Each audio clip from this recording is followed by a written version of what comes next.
زينب زينب. السلام علينا وعلى عباد الله الصالحين. أشهد أن لا إله لا إله إلا الله. لا إله إلا الله. شوف هي فيه وأنا كنت فيه. استغفر الله العظيم. استغفر الله العظيم. السلام عليكم ورحمة الله وبركاته. السلام عليكم ورحمة الله. تقبل الله يا زينب. منا ومنك يا أخويا. أحضر لك لقمة تاكلها؟ لا لا لا، اقعدي اقعدي، أنا مش عاوز آكل. أنا عاوز أتكلم معاك شوية. خير يا أخويا، اتفضل. خير إن شاء الله. زينب، أنا طول عمري محافظ عليك، وطول عمري بعاملك بما يرضي الله ورسوله، مش كده برضه؟ عليه الصلاة والسلام. أيوة يا أخويا، عمرك ما غلطت فيه. صح يعني كنت بتتعصب عليا شوية، بس بعدها كنت بتفوق كده وبتروق وبتكلمني تاني.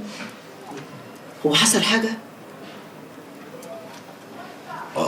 حصل. حصل إيه يا أخويا؟ أنا مش عايز أغلط يا زينب، مش عايز أغلط، مش عايز أزعلك ولا أظلمك. الله، طالما أنت ماشي على كتاب الله وسنة الرسول هتغلط ليه؟ يا أخويا بغوشتني.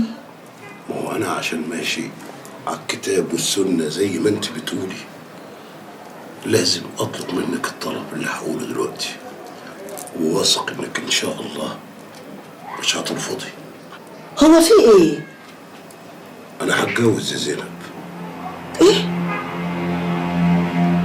تتجوز؟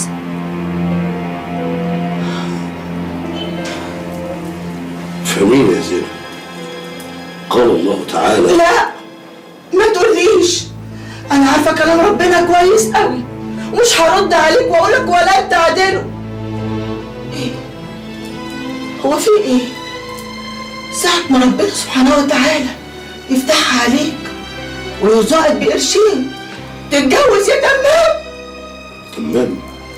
أول مرة في حياتك أسمعك تقولي لي يا تمام حاف كده. أنا آسفة، آسفة يا أستاذ تمام، آسفة يا مفسر الدين، آسفة يا فضيلة الشيخ، آسفة يا مفسر كلام ربنا، يا جوزي، يا أبو عيالي. عيب، عيب يا زينب، عيب ووطي صوتك. اللي أنا بعمله ده حقي ولا مش حقي؟ حقي إني أتجوز مرتين وثلاثة وغصب عنك كمان. أنا بقول لك أهو، برضاكي من غير رضاكي هتجوز، واوعي تقولي لي طلقني، اوعي. تقدر تقول أنا عملت إيه معاك وحش؟ تقدر تقول لي؟ طول عمري عايشة معاك بما يرضي الله، بنفذ تعليم ربنا معاك، عملت إيه معاك وحش؟ وأنا عمري قصرت معاكي في حاجة؟ أيوة قصرت في كل حاجة. طول عمري عايشة معاك بما يرضي الله، حاضر وطيب وناعم، وعمري ما طلبت منك حاجة وتقول لي حاضر هجيبها لي. كل حاجة كنت أطلبها منك تقول لي روحي لأمي عندها كل حاجة، غيري معاها، البسي معاها، وأنا أقول حاضر يا بنت، خلي الحياة تمشي، خلي العجلة تمشي، قول يمكن ربنا يفتحها عليك. اصبري يا بنتي شوية، صبر، والآخر إيه؟ تعمل فيا كده؟ إيه اللي أنا عملته فيك؟ حتى الغوشتين والخاتم هم ما اتغيروش. ماشي يا زينب، ماشي. أنا مش ناسي كل اللي أنت عملتيه معايا، وعمري ما هنساه أبدا، بس أنا مش عايز أغلط يا زينب، مش عايز أغلط. كل ده ما غلطتش، كل ده ما غلطتش يا تمام، عمري كله وكل ده ما غلطتش. إيه اللي أنا عملته وحش معاك؟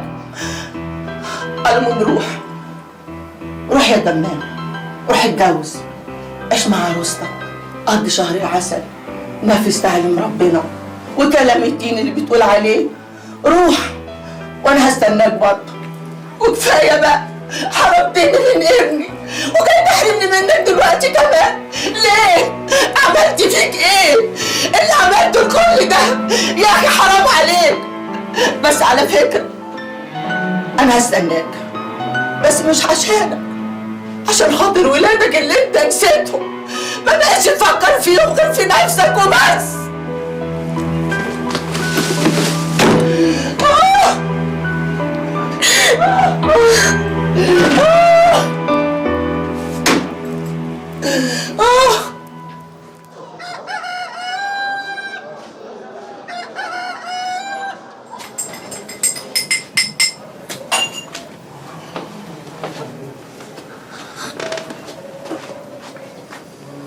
لا اله الا الله. يا عم قوم بقى شوف لك حل في حياتك، كتر النوم ده هيجيب الفقر. ما كانتش بنت سابتك دي.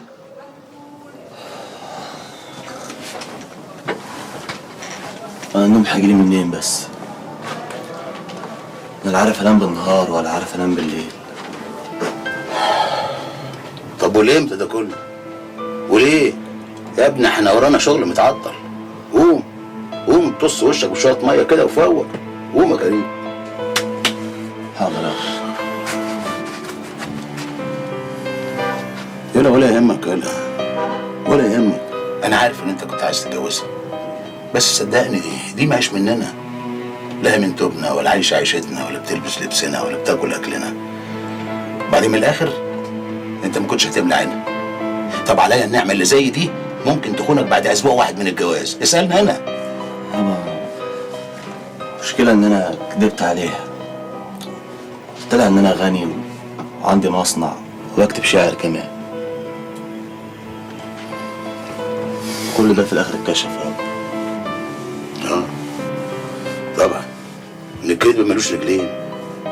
الكذب خيبه يا ابني. ما ياما بنات اغنياء ومتجوزين عيال فقراء وعايشين مبسوطين وسعداء لانهم عارفين انهم فقراء. الفقر مش عيب يا كريم، بس الكذب هو اللي عيب وخيبه. وبصراحه بقى انت خبت. انساها يا ابني، انساها وعيش حياتك. مالها عيشتنا؟ ما هي زي الفل اهي. البس توبك يا كريم، بس كويه ونضفه. صدقني هيليق عليك وهتحبه. قوم خد لك دش كده وصلي ركعتين لله، ربنا هيفرجها ان شاء الله. بس بقى ابعد عن النت ده، اقفل النت اللي جاب لك المشاكل ده.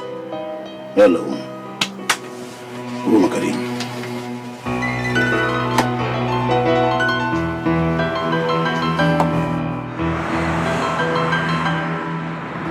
انت حكايتك حكايه يا بنت يا صفاء، قلبي معاك. مش عارفه اعمل ايه يا منى. انا اول مره احكي لحد مشكلتي. انا رايي يعني قولي له واللي يحصل يحصل. لا طبعا مش ممكن، انا خايف. يا سلام، وانت عايزاني انا اللي اقول له يعني؟ وانا قلت انك انت اللي هتحلي لي مشكلتي. يا حبيبتي الصبر، لما يفتحكوا في موضوعي فتحي انت في موضوعي. طب انا هقول لك على حاجه. انا النهارده هحاول افتحه في موضوعك. هو اليومين دول شايفاه مبسوط وفرحان عشان قرب يعلق الدبور.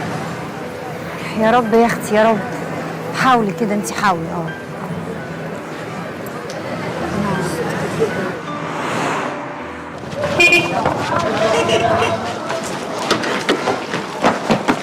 ابو فتحي بالك انا بيتا.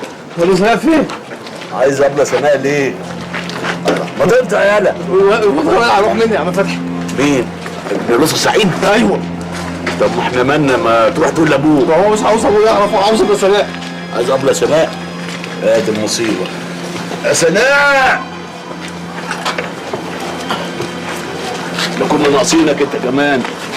يا سناء تعالي شوف البلاوي اللي بتتحدف علينا. بلاوي ايه؟ خير يا رب.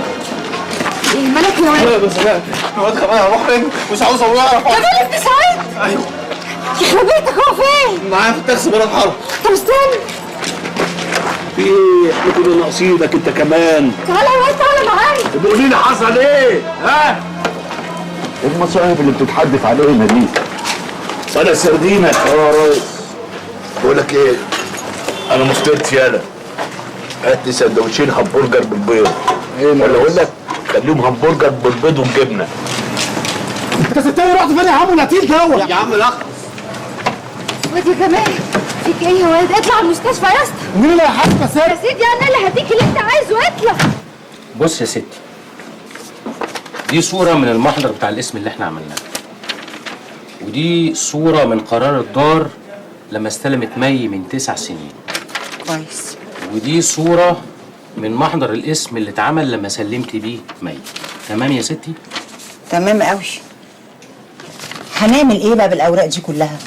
هنرفع قضية ضم للبنت ليكي، وهنقدم كل المستندات دي للمحكمة وأحقيتك بكفالتها، وهناخد البنت. بس انا مش هاخد البنت يا طارق. نعم، سايباني دايخ ال7 دخات وجاية دلوقتي تقولي مش عايزة البنت؟ مش عارفه، انا بقيت مش عارفه انا عاوزه ايه. لا انت هتجننيني. انت عايزه ايه بالظبط يا ليلى؟ خلاص يا طارق، كمل اجراءات رفع القضيه. انت هتجننيني يا ليلى. قولي لي بصراحه، انت عايزه البنت ولا مش عايزاها؟ مش عارفه. ولا يا بيتا صارحني ايه العبارة؟ ما ستك على الحوار يا ابله. أني حوار يا أخويا، أنا مش فاهمة حاجة، الواد هيروح مني فهمني. ما الواد جمال محتاج مستشفى خصوصي، اللي هم بتوع هغير حياتي وابطل تعاطي دول. هو ماله يا أخويا؟ خلاص نوديه مستشفى خصوصي. بس دي حراقه قوي يا ابله. مالكش دعوة أنت، أنا هتصرف. المهم أبوه ما يعرفش أي حاجة عن الموضوع ده، أنت فاهم ولا لأ؟ خلاص انا مش هقول له حاجه، بس الواد جمال دماغه ناشفه، انا عمال اقول له على طول ما نغمى بطل حاجه كده وهو مفيش فايده. سيبنيش يا عمتي. عيون عمتك يا حبيبي، ما تخافش.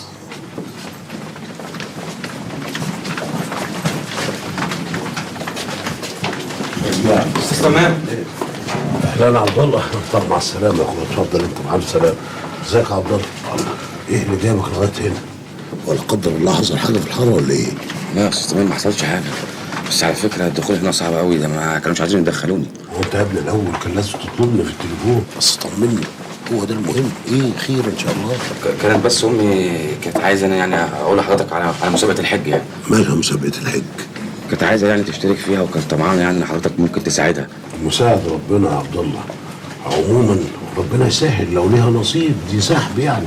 انا هديك عنوان المحطه هنا وانت تبعت لهم جواب وفي حل المسابقه، وهم بقى هيتولوا الباقي ان شاء الله. جواب يا استاذ تمام دي يعني هي كان يعني طمعانه برضو تاني يعني حضرتك ممكن يعني تغششها يعني اجابه. اغششها؟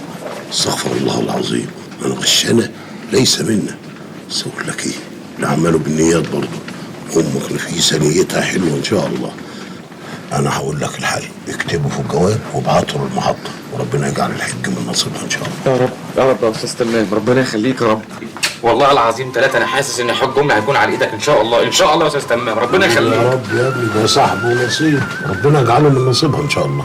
طب يا أستاذ تمام يعني أنا رايح الحارة، لو حضرتك يعني رايح الحارة أنا ممكن آخد تاكسي على حسابي، والله على حسابي. ربنا يخليك يا عبد الله، أنا عندي مشوار مهم هقضيه بعد المحطة، توكل على الله أنت. طب الإجابة هناخدها إمتى إن شاء الله؟ كلمني في التليفون الصبح وأنا هديها لك. معاك المحمول بتاعي ولا لأ؟ لا والله ما معيش النمرة. كده؟ طب بص، خد الكارت ده بتاعي في نمرتي. كارت يا أستاذ تمام؟ كارت؟ والله العظيم أنت أول واحد يجيب كارت في الحارة يعني، ربنا يخليك يا أستاذ تمام، ربنا يزيدك يا رب ويبارك لك يا رب، ربنا يخليك يا أستاذ تمام، ربنا يخليك ويعلي مرتبك يا رب يا رب. مسيتك العافية يا عبد الله، متشكر. وسلم لي على أمك الحاجة نفيسة. الحاجة؟ والله طلع من بقك زي العسل، بشرة خير إن شاء الله، والله بشرة خير إن شاء الله. الله في رعاية الله. السلام عليكم. السلام عليكم. الحمد لله الحمد لله يا أستاذ تمام.